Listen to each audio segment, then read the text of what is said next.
네, 어려운 뉴스는 쉽게, 복잡한 세상 소식은 간단하게 전달해드리는 이슈펀치 시간입니다. 네, 오늘은 윤석희 기자와 이승희 아나운서가 전해드립니다.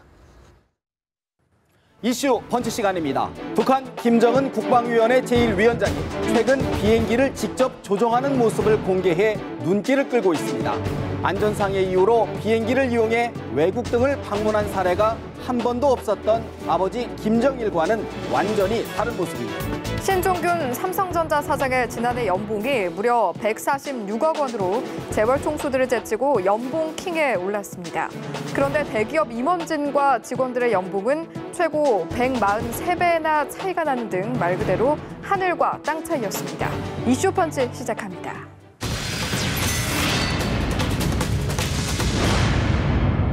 북한의 김정은 제1위원장이 경비행기 생산 공장을 방문했다고 북한 조선중앙통신이 전했는데요. 경비행기의 시험 비행을 참관한 데 그치지 않고 직접 경비행기에 올라 이착륙 시험 비행을 진행했다고 보도했습니다. 앞서 지난해 12월 30일에도 조선중앙TV가 방송한 기록 영화에서 김정은이 직접 비행기를 조종하는 모습을 공개했었는데요. 김정은의 비행기 예착, 매우 이례적인 일이란 평가입니다. 김정은 동지께서는 멍서 경비행기에 오르시어 이착륙 시험 비행을 진행하시었습니다. 작년 8월 이 기계 공장을 시찰하면서 경비행기 제작을 지시했던 김정은. 8개월여 만에 완성된 경비행기를 직접 타보고 만족을 표시했습니다. 김정은 동지께서는 우리의 노동기업이 만든 경비행기를 타보았는데 성능이 대단히 높다고, 조종하기 편리하고 발동기 소리가 아주 좋다고, 잘 만들었다고 거듭 취하시었습니다. 하지만 이번에 김정은이 직접 조종한 경비행기는 미국의 세스나사 모델과 많이 닮았습니다. 전문가들은 민간용 경비행기 부품을 들여와 조립했을 가능성이 크다고 보고 있습니다. 집권 이후 대형 전용기와 소형 전용기를 잇따라 장만한 김정은은 군부대와 지방을 시찰할 때 전용기를 자주 이용합니다. 김정은의 각별한 비행기 사랑이 스위스 유학 시절부터 시작됐을 수도 있지만 부인 리설주의 부친이 공군 조종사 출신인 것과도 무관치 않다는 관측이 나옵니다.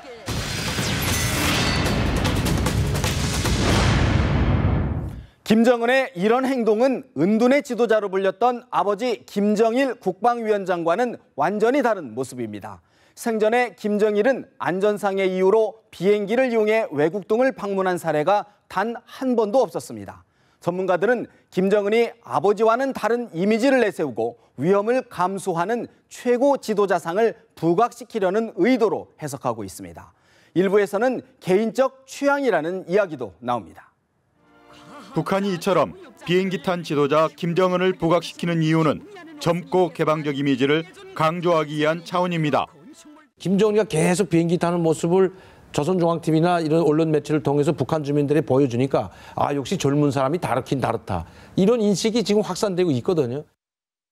김정은은 지난해 3월 세스나 경비행기를 타고 강원도 원산을 방문했고 2달 뒤에는 공군 1호기에 해당하는 전용기를 공개하기도 했습니다. 발목 수술 직후에 미그-29 조종석까지 성큼성큼 올라가고 직접 조종관을 잡는 모습까지 보였습니다. 멍서 비행기의 조종관을 억세게 틀어잡으시고. 김정은이 직접 조종한 비행기는 최근 새로 구입한 소형 전용기로 추정됩니다. 시속 60km의 전용 열차를 고집했던 김정일 국방위원장에 비해 빠르고 거침없는 김정은의 항공기 통치가 눈길을 끌고 있습니다.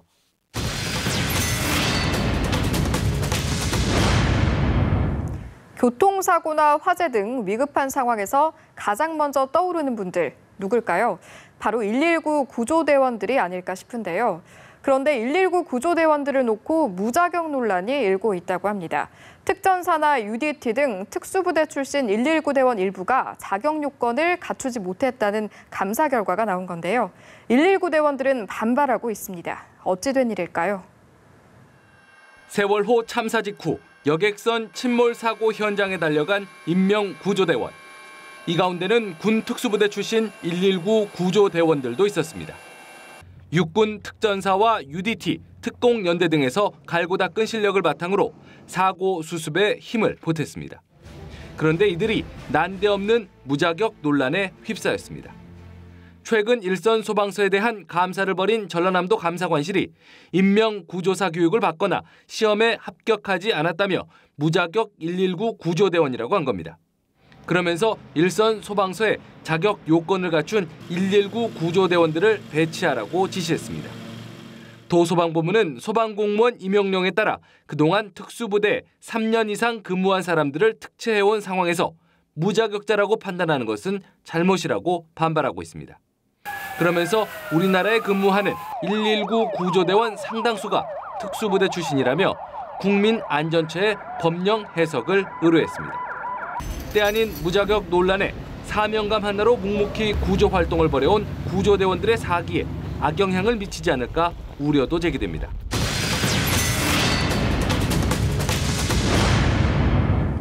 소방관들의 고충 이뿐만이 아닙니다. 바로 장난신고 전화 이야기인데요. 특히 4월 1일 만우절이면 112나 119로 장난 전화가 폭주하곤 하는데요. 경찰이 장난 전화와의 전쟁을 선포했습니다. 거짓 신고로 경찰력 낭비가 심할 경우 형사처벌은 물론 손해배상도 청구하겠다는 건데요. 처벌에 앞서 자칫 응급 상황에 있는 사람들이 도움을 받지 못하는 일이 발생할 수 있기 때문에 재미삼아 허위 신고를 하는 일은 없어야겠습니다.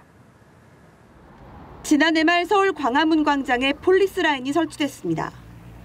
세종대왕상 폭파 신고를 받고 군경이 출동한 겁니다. 1시간 넘게 현장 조사를 했지만 알고 보니 30대 남성의 장난 전화였습니다. 평소에도 거짓 신고로 골머리를 앓는 경찰. 장난 전화가 유난히 많아지는 만우절을 앞두고 112 허위 신고에 엄정 대응하겠다는 방침을 내놨습니다. 허위 장난 신고를 할 경우 형법에 따라 공무집행 방해로 5년 이하의 징역이나 1,000만 원 이하의 벌금을 받을 수 있습니다. 또 경범죄 처벌법을 적용받아 60만 원 이하의 벌금, 구류 또는 과료를 받을 수도 있습니다. 경찰은 아울러 거짓 신고로 경찰력 낭비가 심각한 경우 형사처벌과 별도로 손해배상도 청구할 방침입니다. 최근 거짓 신고자에 대한 추적과 처벌이 강화되면서 허위 신고는 점차 줄어드는 추세입니다. 하지만 여전히 다른 기관에 해야 할 민원 신고를 112에 하거나 개인적인 문제 해결을 요청하는 황당한 신고는 끊이지 않는 현실. 무심코건 장난 전화가 도움이 필요한 다른 이들에게 피해로 돌아가지 않도록 시민들의 동참이 필요해 보입니다.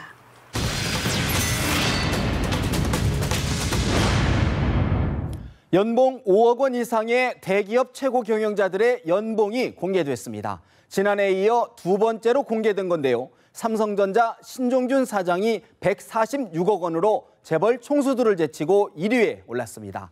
지난해 옥중에서도 300억 원이 넘는 연봉을 받았던 SK그룹 최태원 회장과 역시 수영 생활을 하는 CJ 이재현 회장은 올해엔 한 푼도 받지 않았습니다. 올해 연봉왕의 자리는 재벌 총수들을 제치고 신종균 삼성전자 사장이 차지했습니다. 신 사장은 급여와 상여금 등을 포함해 모두 145억 7,200만 원을 받았습니다. 1년 전보다 2배가량 뛰었는데 월급으로 따지면 12억 원, 하루 4천만 원 꼴입니다.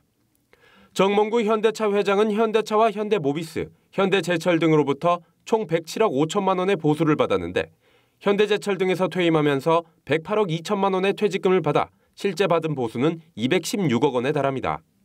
한화그룹 김승현 회장은 퇴직금 143억 8천만 원에 장기성과 상여금 35억 1천만 원을 합쳐 총 179억 원에 가까운 보수를 받았고 권호연 삼성전자 부회장이 94억 원, 윤부근 삼성전자 사장이 55억 원을 받아 삼성전자 전문 경영인 3인방이 모두 연봉 상위권을 유지했습니다. 지난해 옥중에서도 301억 원의 보수를 받아 연봉 왕에 올랐던 최태원 SK그룹 회장과 이재현 CJ그룹 회장은 올해는 한 푼도 받지 않았습니다. 삼성가에서는 유일하게 이건희 회장의 장녀 이부진 호텔신라 사장 연봉만 26억 원으로 공개됐습니다.